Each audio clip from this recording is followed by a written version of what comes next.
like to believe that the tools we hold are ours to keep as the years unfold.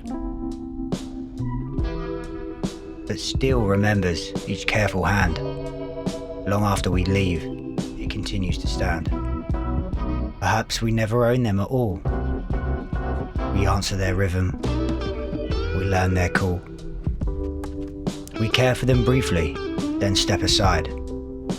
Another pair of hands will continue the ride.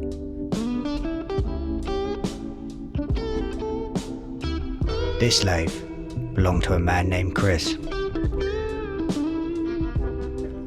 I never met him.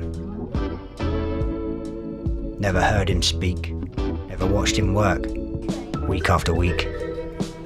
But something remains in the wear and the grime.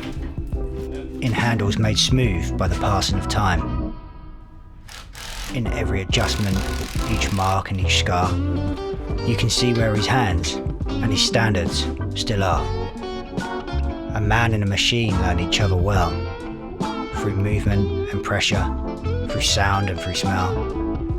He learns when to push and when to be still, and the machine gives form to the thought and the will.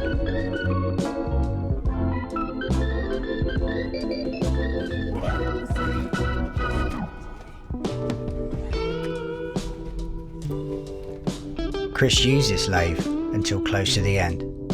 Not merely a tool, but a trusted old friend. And now where his hands once guided the steel, mine rest on the controls, learning how it should feel.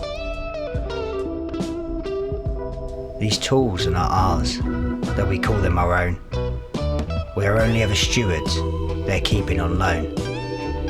We add our small chapter, then quietly move on, while the work and the knowledge continue beyond. This was Chris's lathe.